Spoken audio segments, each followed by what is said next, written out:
Hello, everybody. This is AM 1240. AM 1240. Got a nice stick going on there. The music's stuck. I'm stuck. Hot News Talk Radio. You're listening to Clutch with Keon Rose.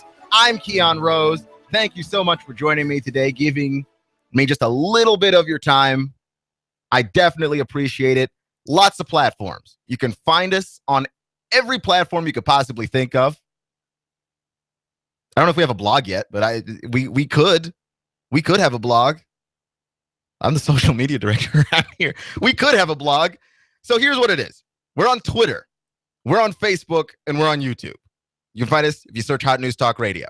If you want to listen to us, you can find us on YouTube, like I said earlier. You can also find us on the TuneIn Radio app in the Apple Store or the Google Play Store. Simply search Hot News Talk Radio in the app. Give us a follow. Press play. You'll have Hot News Talk Radio everywhere you go. And it's absolutely free, no charge to you whatsoever. All right? And, of course, we're always on hotnewstalkradio.com. So those are the ways that you can find us. Also, we are the home of Super Bowl 50. That's right. The home of Super Bowl 50 in Chattanooga. We've got the pregame, we've got the big game, and we've got the postgame. You find it all here. Plus, if you want to tune in for a post-Super Bowl wrap-up, tune into Clutch with Keon Rose right here at 6 p.m. every weekday, except for Friday, but every other weekday, Monday through Thursday. You can find us, and I'm going to break down the Super Bowl for you. I'm breaking it down today. We're going to talk about Peyton Manning today. We spent the greater part of last week talking about Cam because I'm not so much interested in predicting the score of the Super Bowl or predicting the game of the Super Bowl. Like, I'm not interested in that really because by and large, we don't know what's going to happen. Okay. You watched the Super Bowl last year. Did anybody think that Rusell Wilson was going to throw that pick on the goal line? Did any of you see that coming? We have no clue what's going to happen. What's great, though, is that you get to stand behind a microphone and then just say smarmy things in a voice, and people just believe that you know what you're talking about. Just red hot sports takes flowing from your face. You can't do that, man. I don't want to do that. So I'll save that for Thursday. Okay, I'm going to save that for the end because you have to. It's not something you're contractually obligated to do. You're just obligated to do it because that is the nature of the business, and the sports society tells you. Look, the Super Bowl, you break it down, you talk about it, you discuss it, you analyze it, you parse it apart. That's what people want to hear. So you do it. The issue is it's ineffective. It's ineffective. Okay? All I'm going to tell you is the Broncos have a really good defense. So do the Panthers. The Panthers have a much less difficult time scoring. But outside of that, I've got nothing else for you. I will be cobbling together an opinion by Thursday. I have one, but I don't know. I'm a hipster. Not in life, really. I tend to listen to more obscure music, but that's as far down the hipster rabbit trail as I go. I can't wear a handlebar mustache is really what it is, but I don't wear one, ironically, nor do I ride a bike. I like driving my car. I drive a bigger one that burns more gas if I could. Stuff. I'm not really a hipster, but I am kind of a contrarian, and everyone's picking the Panthers, and that makes me want to pick the Broncos. So I've got that going for me, which is kind of nice. Bill Barnwell on ESPN.com wrote an amazing article about Peyton Manning. It was about how Peyton changed the game.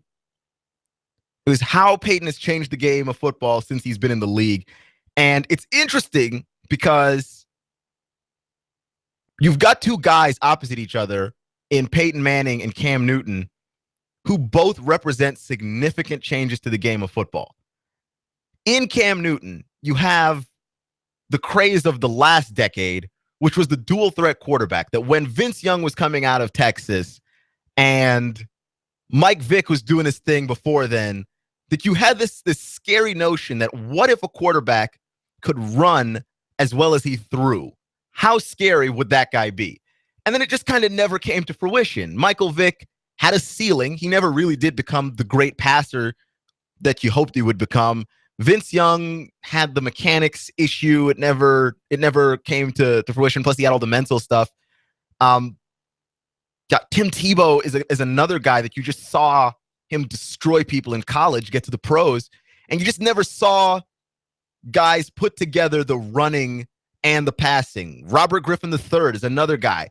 2012 was great for RG3, hasn't been the same since. And so you're seeing guys that are dual threat quarterbacks ultimately not last and make it in the league. And I feel like Cam Newton has represented the guy that we were looking for when we were originally terrified of dual threat quarterbacks. You know, him and Colin Kaepernick for also that stretch of seasons that Harbaugh was there. Like him and Cap, Wilson too, Russell Wilson as well. That scary quarterback where you're like, what if this guy could run as well as he threw? And you find Cam Newton. Cam Newton, I think, I mean, he's bigger and stronger and faster than Cap. He's definitely bigger and stronger than Russell Wilson. Probably a push there on the speed, but he represents that pinnacle there. And so you almost don't remember Peyton Manning as a guy that changed the way that the NFL worked. And I'm pulling up the article over my phone here, but I'm trying to pull it up on my computer, but difficulties abound. But Peyton Manning changed the way that the game was played, and how he did that is evident in how much teams throw the ball since he's entered the league. Teams throw the ball way more since Peyton Manning has entered the league. We talk about your traditional pocket passer. Peyton Manning is your traditional pocket passer, but when he first came into the league, teams and offenses did not do the stuff that he was doing. They didn't do that stuff, and I've got numbers here. I can just pull it up in a second. So here's a number for you. When Peyton Manning was drafted to the Indianapolis Colts in 1998, the average NFL team threw the ball on 55.1% of its offensive snaps. And I'm not going to bore you to death with numbers, but that's basically half of their snaps. They threw the ball, okay? But the Colts were terrible, okay? They couldn't really run the ball very well. So part of it, as Bill Barnwell says in his article, is trying to survive. The Colts passed the ball 60.9% of their offensive snaps, which is the third highest rate. That was the third highest rate in the league. Now, in the NFL, the average team passes it basically 60%. That's the average now, which would have made you the sixth highest in 98. Like, you would have been ridiculous offensively passing the ball. And the Colts did the one thing that teams didn't do back in 1998. They threw the ball on 1st and 10. People don't do that anymore. Like, people do that now. People didn't do that then. They threw the ball on 1st and 10, 46% of the time. Okay? People didn't do that. That's crazy to think. Now, that is the average that the NFL throws the ball on 1st down. It's a little higher, actually. At 49%. So the Colts were throwing it at 46% of the time on 1st and 10, which is not something that people were doing at that time. And now the league average is 49.7. The league average. Okay. And then that's not even counting teams like the Patriots and even the Redskins this season, where they just realized, you know what? We can't run the ball. We're just going to throw it a bunch of times. Like, we're just going to keep flinging it downfield and see what happens. And it worked out pretty well for both of those teams, made the playoffs. So you can't discount that. And then there's the other issue that Peyton Manning notoriously has operated in his career out of the shotgun. Teams didn't do that when he came into the league either. Okay? Peyton Manning was one of the first, if not the first quarterback in league history, says Bill Barnwell, to work out of the shotgun as a base offense, which was heretical in 1998. The average team in the NFL put their quarterback in the shotgun formation 9.4% of plays. There were 8 teams that did not use the shotgun at all.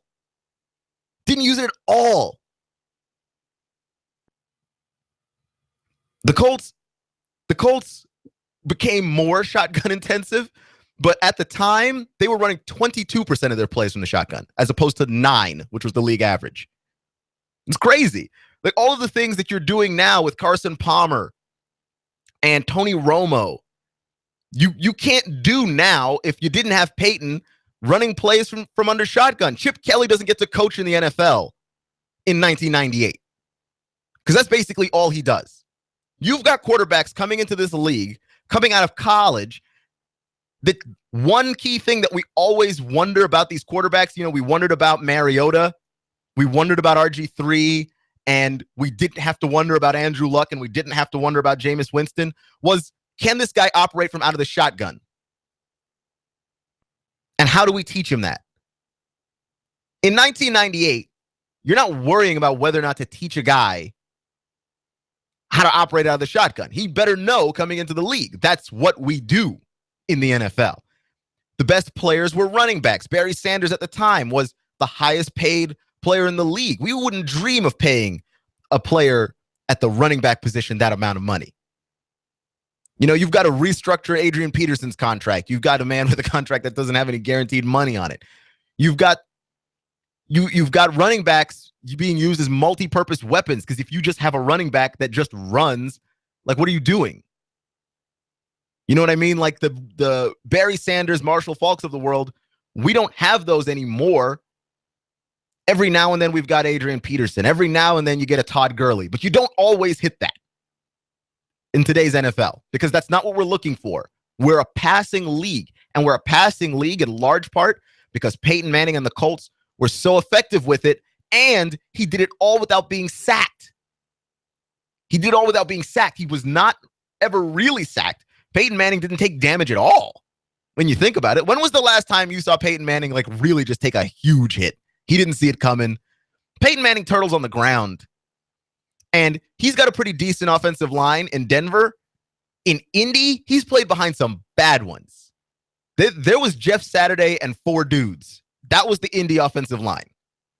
Just Jeff Saturday and some guys. Jeff Saturday and his 4 neighbors. Jeff Saturday and 4 guys that I picked off the street. These terrible offensive lines, man. And he didn't get sacked a ton. He was getting rid of the ball quickly. And he does a very good job of just getting down. You're like, you know what? I'm not going to take this hit trying to extend the play. And how I wish that many more quarterbacks would do that. Throw an interception, getting hit, fumble the ball, getting hit, just lay down and live to fight another day. That really is the smart decision in a lot of cases. Okay? And it's been 18 years of Peyton Manning.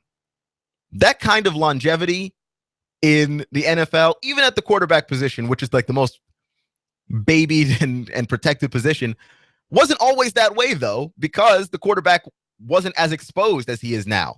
The quarterback is exposed now because we throw the ball a lot. And we throw the ball a lot because Peyton Manning left that legacy. And I think another thing that Peyton Manning did is make the quarterback more important. Okay, the quarterback position, the quarterback has always been the star of the show.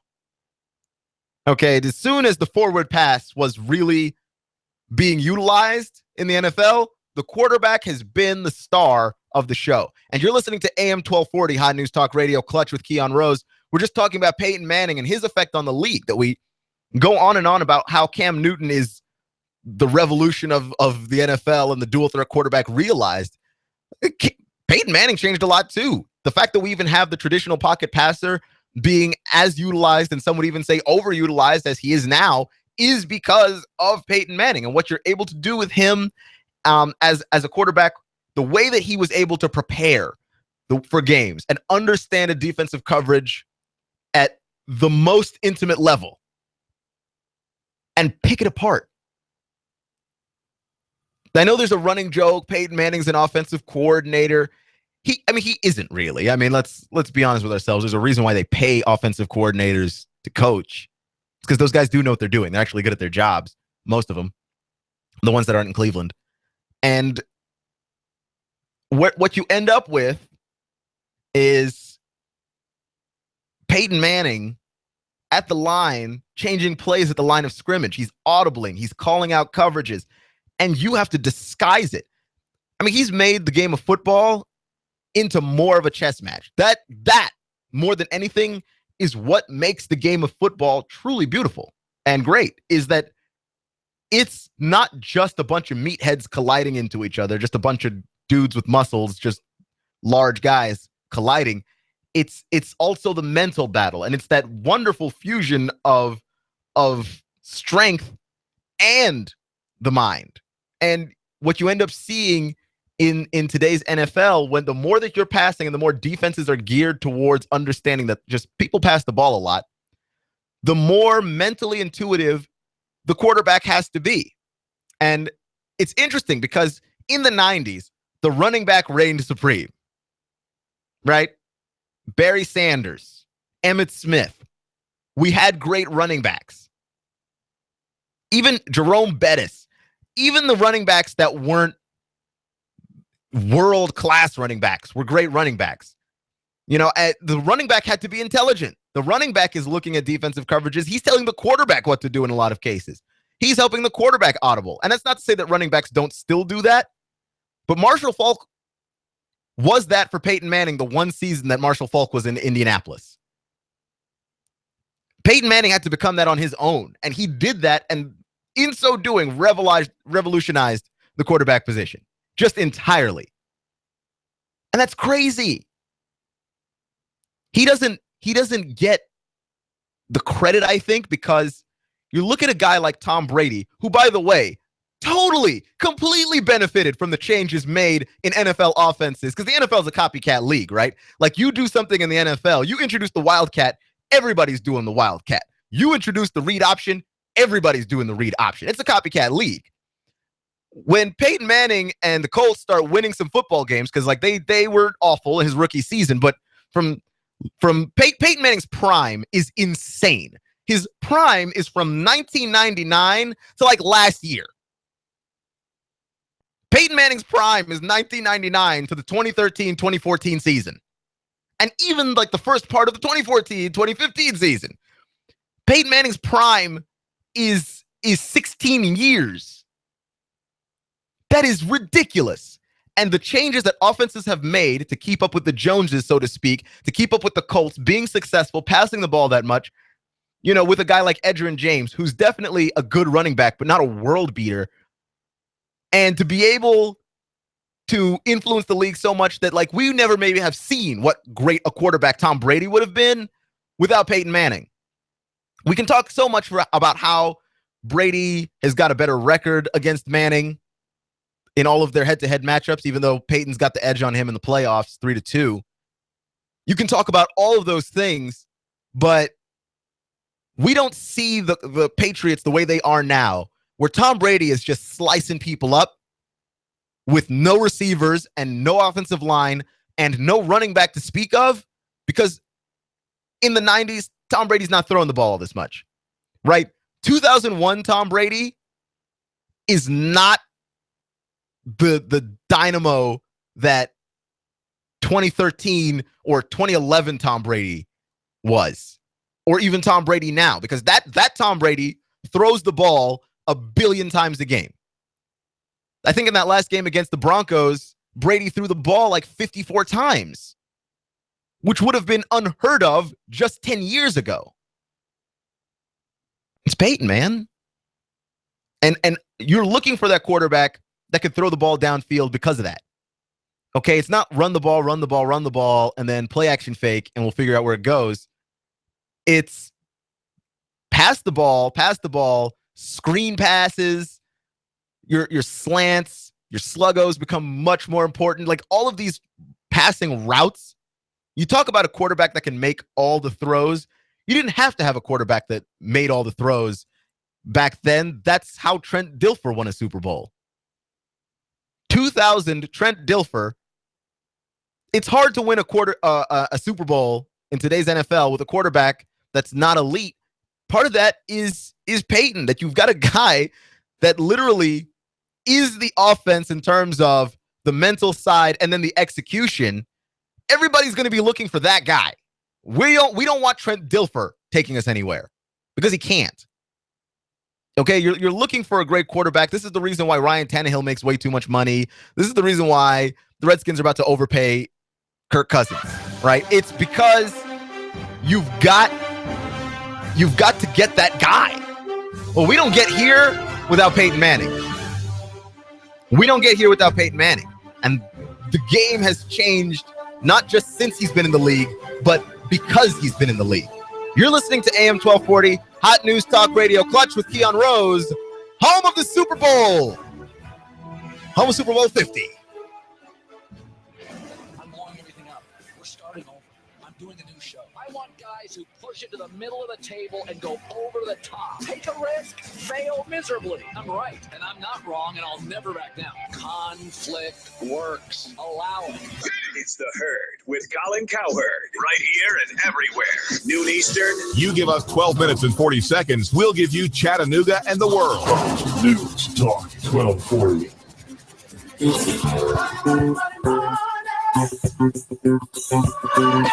On your signature, you can get $150,000. Can you believe that? $150,000 on your signature. Hi, I'm Bruce Krebs with the Entrepreneur Source. There's a program right now that you can get $150,000 on your signature with no pledge of collateral or personal guarantee. Call me at 423-875-5621 to learn more. 423-875-5621. You've been thinking about starting a business and becoming self-sufficient. Don't do it on your own. I have a proven track record for the last 13 years. A 96% success rate. I can guide you into a franchise where you will pay yourself through the startup phase with very low or little risk. Call me now. I'm Bruce Krebs at 423-875-5621. 875-5621. And make sure to listen to the Entrepreneur Hour every other Wednesday from 11 to 12 o'clock here at AM 1240 Hot News Talk Radio. Call me now. 875-5621. You need a place for your party or maybe a wedding reception for 100 or even more. Maybe you'd like to host a small trade show for your business and you need a very affordable venue. Are you looking for a place for your birthday gala or services to start up a church? Look no further than the Hidden Gem in Hickson. It's an overlooked, newly appointed reception hall right here in Hickson, Tennessee. Big space, small price. That's right, big space, small price. Call Mr. Chu and ask for a tour. 316-7388. That's 423-316-7388. He'll tell you a lot more about the venue. Rent this venue today. Just call 423-316-7388 and ask for Mr. Chu. While politicians debate climate change and taking our guns, they leave America vulnerable to disaster. You need to act now to keep your family safe and prepared. Do you have an emergency plan? Do you have long-term storage food? Do you have the skills and mindset to survive a disaster? If not, what are you waiting for? Call P5 Preparedness right now, 423-602-2175. Do you honestly think the government is going to help you? If you do, you are wrong, dead wrong. Don't get caught unprepared. Let the experts at P5 Preparedness get you ready for any emergency or disaster situation. Today, we offer a wide range of classes for the beginner on how to prepare, as well as the expert prepper. We stock a wide range of supplies, including long-term storage food, water filtration, outdoor gear, tactical gear, and plate carriers. P5 Preparedness, East Brainerd Road, between I-75 and Gun Barrel Road. You will see the Army Deuce and a Half truck. 423-602-2175, 1309 Panorama Drive, Chattanooga. P5Preparedness.com. You give us 12 minutes and 40 seconds, we'll give you Chattanooga and the world. Fox News Talk 1240. Expect clear skies to continue through the nighttime. Cold and frosty again overnight, lows 30 to 32. For Saturday, though, a beautiful day. Lots of sunshine, a nice warming trend, highs 60 to 63. And for Sunday, continue dry and pleasant, highs back into the lower 60s. This forecast is brought to you by Hamilton Medical Center in Dalton. Proud to be named #1 by CareChecks for medical excellence in overall hospital care in the Northwest Georgia and Chattanooga region. And I'm 1412 Chief Meteorologist Patrick Hoare. On AM 1240, Hot News Talk Radio. When the weather turns bad, turn to AM 1240 Hot News Talk Radio. On the net, hotnewstalkradio.com. Follow us on Twitter, YouTube, and Facebook. From the Hot News Talk Radio Weather Center. Chattanooga, we've got you covered. When the weather turns bad, the Tennessee Valley turns to Hot News Talk Radio. Go, go, go, go, go, go.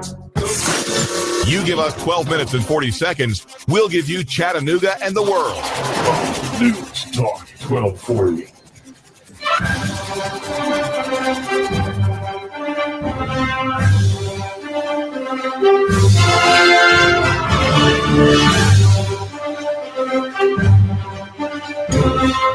You're listening to AM 1240 Hot News Talk Radio, Clutch with Keon Rose, home of Super Bowl 50 in Chattanooga. Nobody else has all the coverage that we have. We've got the pregame, we've got the big game, and we've got the postgame. And nobody else is going to do more to make sure that you've got more information on Super Bowl 50 than us. Okay, I'm here. Local sports. Okay, we're going to keep you plugged in, especially to the SEC as we get closer to National Signing Day. That is a huge deal. And that is literally my favorite part of the college football offseason until we get into practices again, basically. Or we get to media day in the summer sometime. Until then, we're just going to look forward to National Signing Day. Literally don't message me anything about recruits and 5-stars until that day. That day is really cool because it's just like, oh, look, Tennessee's pulling in all these 4-stars, and you just feel so awesome just knowing all of this stuff. And then you have to wait for them to be like sophomores before they're actually useful to your team, unless they're a quarterback or something. It's dreadful is what it is. It's absolutely dreadful that we get into a tizzy about this so early. And I understand, I love college football. I do. Okay, but I don't know, like, unless I went to a game and saw the players play themselves, like, I'm not going to sit there and watch, like, grainy high school YouTube videos to try and figure this out. I don't mind doing it for basketball because the hoop mixtape is always just really cool. Like, they just do a good job of putting it together. And it's easier to find stuff on basketball. I have no idea why. But it's ridiculous. But we're keeping you plugged into the Super Bowl here. We're on top of it. We've got The Herd with Colin Cowherd. He's on Radio Row, figuring out what to do there out in San Francisco. Levi Stadium is the home of the Super Bowl, the actual home of the Super Bowl, where your radio home of the Super Bowl in this fine city. And I wanted to talk about, disgust. Because I'm interested in trying to figure out what causes people to be disgusted in certain things. For instance, we both like and are disgusted by all-star games. All-star games, which are on paper a fantastic idea. Just disgusted. Nobody likes all-star games of any kind across all the sports. Okay, we all have our grievances and our gripes with it, and I understand that there's no perfect all-star game because why should the guys go all out in a meaningless game? All right, not everybody can be Pete Rose, and even then, in that example of Pete Rose, is that Pete Rose injured a guy in an all-star game because he just tried as hard as he could, always. Like, we all appreciate Pete Rose for that, but, like, destroyed a dude's knee. So, I mean, what is the trade-off there, and should we have it at all? Because the Pro Bowl is a conversation. We have it annually about how bad it is. And I never understood why we couldn't just not watch the Pro. Like, if we don't like the Pro Bowl, because it's not like it's pulling numbers, but if we don't like the Pro Bowl, there is a simple solution to the problem of not liking the Pro Bowl. Just don't watch it. Stop watching the Pro Bowl, you 6 nerds. Stop watching the Pro Bowl. And then you complain about it. You call up Sports Talk Radio, right? You call me here. The Hot News Talk line is 423-800-8949. It's 423-800-8949. You call it up and you go, I don't know if we should have the Pro Bowl anymore. I think we should get rid of it. And you're just like, well, I mean, we all agree that it's bad. Okay? You could just not go. It's not like you don't have a choice. Okay? Heidi Cruz, Ted Cruz's wife, is in Iowa. And apparently, she doesn't like Iowa. She is so disgusted by Iowa. She showers multiple times a day because Iowa itself disgusts her. She doesn't have a choice. Her husband is trying to win Iowa, so she has to be in Iowa. Nobody's making you watch the Pro Bowl. Like, nobody. Just don't watch it. I didn't watch the Pro Bowl. I didn't even try. I watched the Pro Bowl highlights because I like to see the Seattle Seahawks helmet of Russell Wilson passing the ball down the field to the Houston Texans helmet of DeAndre Hopkins. That's kind of cool to me. I won't sit down and watch the whole game. There's not enough pageantry to that game or the game of football to warrant any of that. None of it. Okay, there's not a cool halftime show. Nobody cool performs. Nobody cool does anything. You know what would be cool? If they just brought in celebrities to just chill out on the sideline or something, and we could just have a who's who. It's Hawaii. How hard could it be to convince people to just hang out? I don't know, but they can't. They can't get anybody to want to like this game, okay? And you're hearing the ratings of the Super Bowl, and the ratings of the Super Bowl are beating, like, TV shows that are decent or at least well-liked. Not the Super Bowl, the Pro Bowl. The Pro Bowl ratings are decent. Stop watching it. I'm tired of everybody just complaining about the Pro Bowl. It doesn't, or the All-Star game in the NBA, or the All-Star game in Major League Baseball, though that is a legitimate grievance there, because even if you don't watch it, who has home field position in the World Series is decided by that game, which is the most ridiculous thing. So at least we don't have that. But just, we complain about the Pro Bowl every single year, and I'm sick of it. Why? Who is making you watch this game that you are just like, we have to complain about it? You know, do what the NBA does with their first team, second team, third team. They're all NBA, first team, and then just do that.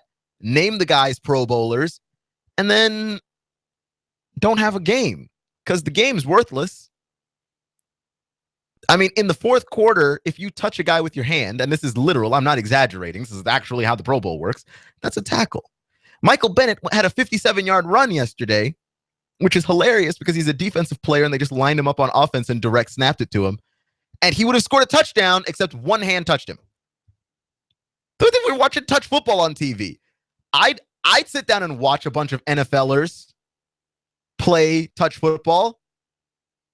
Just because they're chilling and it's supposed to be fun. I'd actually sit down and watch that. What makes the Pro Bowl repulsive is that it's being packaged to us as real football when it's actually touch football. That's part of the problem. Definitely don't do that, NFL. Stop doing it. Don't let. Why do they wear helmets? They don't wear any helmet. They don't need helmets. They're not tackling each other. Okay, I mean, Teddy Bridgewater is rolling out to his right free and flinging the ball down the field, which is kind of cool because he threw it to AJ Green and AJ Green just kind of went up and got it, which he's awesome, but also not cool because Teddy Bridgewater in real life would never have gotten away that far. He's quick, but he's not that fast. But like nobody's going to tackle him. He's a team's quarterback in the Pro Bowl, so we're just not going to touch him. That's repulsive. Not as repulsive as Iowa is to Heidi Cruz, apparently. She's really... Like, how does a state repulse you so much you take multiple showers a day? You're listening to AM 1240 Hot News Talk Radio Clutch with Keon Rose. That's me. Thank you for joining me, giving me just a little bit of your time. Platforms. Got to talk about the platforms. Facebook's a platform. Twitter's a platform. YouTube's a platform. And all of these platforms... If you type in Hot News Talk Radio in the search bar, we're the first thing that comes up. Just give us a holler. We respond. We react. You can tweet at me personally at SportsCloud. I sometimes say funny things. Sometimes I just tweet at people to get a rise out of them. So far, I've not successfully gotten a rise out of Dan Le Batard, but I will. It doesn't seem hard. He seems like his voice makes him sound like the Earth's most high-strung human being. At times, so I feel like one day we're gonna do this. I'm gonna get a rise out of him, and then it'll be here, and then I'll try and record it, and we'll play it here because it just sounds funny. I think Dan Le Batard makes himself very easy to troll, and he leaves himself very open to it, and that seems like a good time messing with him. Other places you can hear us, the TuneIn Radio app, which I recommend literally for just other things. I recommend for just regular radio listening, okay? I'm a sports radio junkie. I listen to sports radio all day long. I listen to sports radio in other cities. Indianapolis, they've got some great stuff going on. I listen to the guys in Houston, Wisconsin. There's some great sports radio guys at the local level all over this country. I listen to all of them because I'm a nerd. But specifically, if you want to listen to us, which I highly recommend, you can search Hot News Talk Radio in the TuneIn Radio app, which you can find in the Apple Store or the Google Play Store. Again, it's free. Won't cost you a nickel, not 1 red cent. So now that I've said all of that, I also have to mention, as always, we're the home of Super Bowl 50 in Chattanooga. If you are, for whatever reason, out and about, you can catch the Super Bowl here. And I needed to.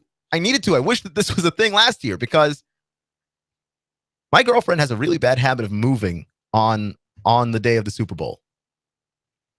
Like the last 2 years specifically, just without really planning to, moves on the day of the Super Bowl. And so, like, it's not like I've missed the game, but you're in your car trying to get to a place to watch the game. You have no idea where to go. Wish someone would have told me AM 1240 Hot News Talk Radio. And I'm your friend. I'm doing you a solid here. Tune in. Both the app and the action. Get it done. All right. So I want to talk about YouTube. Yes, YouTube. You know, isn't there a YouTube app? Aren't I stepping on Rusell Stroud's toes? Maybe a little bit. Rusell Stroud is our news director, does a great job with the Hot News Talk Radio Minute Updates. Does a fantastic job with those. Keeps you plugged in on all of the news happening around Chattanooga. But he also hosts Binary, and that's a great show. It's about apps and programs and technology and how you interact with it and the things that you ought to be using right now. It's a very current events type show. But I'm not stepping on his toes. I want to talk about something that's beyond the app itself. I want to talk about the situation in YouTube with the Fine brothers, because it's a little relevant because we host this show on YouTube. The Fine brothers are these guys that basically they have this channel on YouTube where they make reaction videos. So, you know, movie trailer comes out, funny videos going around YouTube, and it's viral. Like when the Harlem Shake was going around or whatever, you get a bunch of kids to react, or teens react, or old people react, or whatever. And they do that from time to time, and it's fascinating, I guess. But their thing is other people have started making different kinds of reaction videos, which seems logical because the internet is like the NFL. It's a copycat situation. Oh, you're having success with that? Let me also hop on this bandwagon. There's nothing wrong with that. But where that situation turns particularly sour and gets really weird to me is the Fine brothers started taking down other people's reaction YouTube videos because reaction videos are their thing. They've got the reaction videos on lock. You can't get into this particular side of the and it's weird because it's just like they are basically trademarking the concept of reaction videos, which is bizarre. Can I record myself reacting to something, say Keon Rose reacts, and then have the Fine brothers take it down? Like, that's weird. And it's not like they're taking down like people with huge channels. They're taking down people with like 8 views, 8 subscribers. Okay, cool. Oh, by the way, Hot News Talk Radio on our YouTube channel, hit the subscribe button. It's down there. For you watching on YouTube right now, it's down there. Hit subscribe. We put out content nearly endlessly.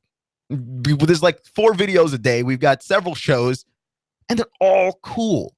Why wouldn't you want in on this action? But they're taking down these videos, man. And I'm looking at that, and I'm like, it reminds me of the Wildcat, I guess. I was wondering, like, what situation is like that in sports where something just got so popular you weren't allowed to do it anymore, or just got so pervasive it wasn't allowed to be done anymore. in a situation like that. Now that's even crappier because it's not the organization of YouTube taking down these videos. It's like one specific group of people who don't have the right to do that, really. If you think about it, they don't have the right to take down your video because they've trademarked the concept of a reaction video. That's like American Idol trademarking the concept of talent shows. You can't do that. That's not a thing that you can do. I mean, I guess it's a thing that you can try to do, but it shouldn't be.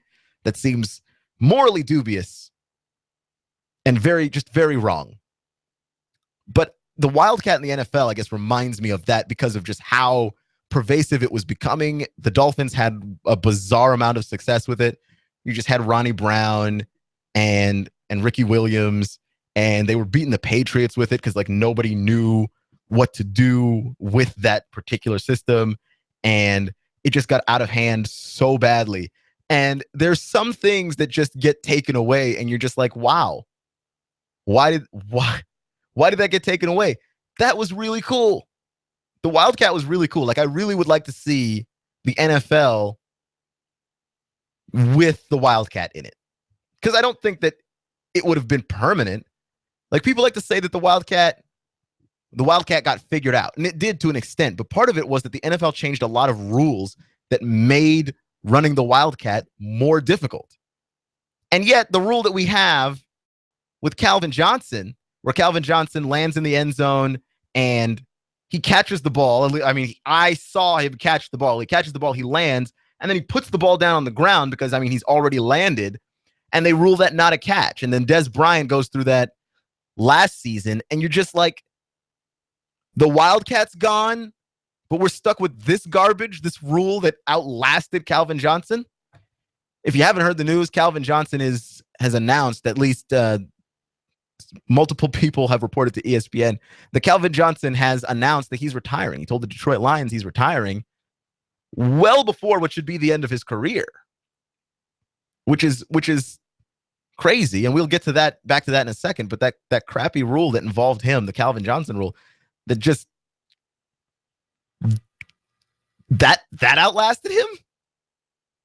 Like, Calvin Johnson's legitimately not going to be in an NFL where that rule is gone.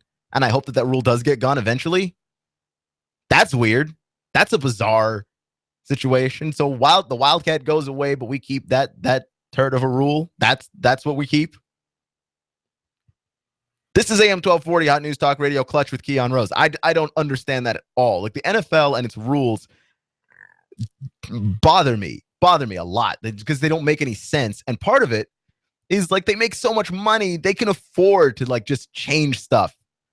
And they're not going to take a huge hit. What's wrong with changing something for an improvement? Like, it's 2015 in the National Football League, and I don't actually know how you define a catch. I have no clue. And part of it is that none of us do. They just kind of make that up as they go. What is a catch in the NFL? What does that even look like? Because what Des Bryant did in the playoffs last year against Green Bay, that was a catch. And then they ruled it not a catch, and I don't know how that works. No clue. What Calvin Johnson did in that game against the Bears all those many years ago, that was a catch. Okay, there shouldn't be some 16-point checklist for this. We've all watched enough football in our lives to see with our own two eyes what is and is not a catch. That's a catch. We know what it looks like when we see it. It's like the Supreme Court justice that was trying to make the ruling between the difference between pornography and art, and he was saying that he can't define what is pornography and what is art, but you know the difference when you see it. I know a catch when I see a catch. And I don't understand how that rule is still in the league. It's still there. Like, if someone landed like Calvin Johnson did and did that again, it would be, or should be, ruled by the NFL's description, vague, unclear description, not a catch. Can we write this thing so that a catch is a catch, please? Please? Thank you. This is AM 1240 Hot News Talk Radio, Clutch with Keon Rose. I'm just griping and complaining about stuff. And now it's time to gripe and complain about how Calvin Johnson's not going to be playing in the NFL anymore. Calvin Johnson went to Georgia Tech, down 75 in Atlanta. And it was immediately apparent to everybody who had a pair of eyes. Calvin Johnson, this guy could ball. Like, Calvin Johnson was so good. And what made Calvin Johnson stand out even more is Calvin Johnson was putting up yards in a Georgia Tech system that does not pass the ball very much. Calvin Johnson is not your first option on that team. That team was like 90s NFL. We run here. That's what we do. And when we pass it, it's a screen pass. And Calvin Johnson has had a series of insane catches as a Georgia Tech player and then gone on the NFL to do just amazing things. And now he's saying he's retiring. And it brings up the question of, what do you have to do as a Lions fan and as that organization to keep a player in that city without retiring? There's just is there something that's that depressing about being a Lion? I know they don't win very often, but certainly a team that looked like they were on the upswing. The Detroit Lions lost 3 controversial games this past season, and that is the exact number of games that they would have needed to be in the playoffs. They would have made the playoffs ahead of the Vikings if they had won 2 out of the 3 of those controversial games, the way that those games ended. And they didn't get those calls to go for them. And, you know, there's the Hail Mary with Aaron Rodgers, that the play before that one was a face mask call where the Lions defensive lineman grazed the face mask of Aaron Rodgers. I mean, it is in the most technical sense of the thing a face mask, but at the same time, it's not, because he didn't actually grab his face mask. Like, he didn't grab it. He touched it. But you know how we treat quarterbacks. And so they get another chance and they scoot up. Aaron Rodgers attached to his arm is actually a howitzer. And he launches the ball down the field. The catch is made. The Lions lose the game. Like, the Lions could have made the playoffs. And they really, I know, as bad as their season started, they just missed it. And, you know, they hired Jim Bob Cooter to be their offensive coordinator, or their head coach. They moved him from offensive coordinator to head coach, and they started winning some games and opened some things up. You're just wondering with the Lions, like, what could have been. Calvin Johnson is saying that his body hurts, and you're just like, yeah, there was that one season where he was on the Madden cover, broke all his fingers basically, and played. He finished the season with broken fingers. You know, he's had trouble with the ankle. And man, like, what do you got to do to keep a person from retiring in that city? You lose Barry Sanders and Megatron? Good grief. I mean, seriously, good grief. What does one have to do? I mean, that is just such awful luck. I root for the Lions a lot. I do. I like their team colors. I like, I guess, rooting for underdogs in a lot of ways, and there's no greater underdog than the Detroit Lions. Maybe the Browns, but no greater underdog than the Detroit Lions, usually. And I have no idea. This is AM 1240, Hot News Talk Radio. You've been listening to Clutch with Keon Rose. That's me. And as always, we are the home of Super Bowl 50 in Chattanooga. Pre-game, big game, post-game, that's all here. And of course, to break it down for you, all the buildup of this week, the media week, which I definitely don't like, but then the post-week of the Super Bowl, like the days after the Super Bowl, to me, that's the most fun. We get to share the experience and gripe and complain about commercials and the game. Love having fun with that. Remember, it's not how you start, it's how you finish. Stay clutch, and I'll see you in 24 hours. You give us 12 minutes and 40 seconds, we'll give you Chattanooga and the world. News Talk 1240. AM 1240 Hot News Talk Radio with your Hot News Now update. A mother and father were gunned down on East 13th Street Sunday night at about 10:32. Their child appears to be a witness to the crime. He called 911 reporting that his parents had been shot. Police found 2 individuals on scene. They had both been shot. They were both pronounced dead on scene. The CPD has increased patrols in the area, but still does not have a suspect or a murder weapon. If you have any information regarding this crime, please call 423-698-2525. 2 vehicles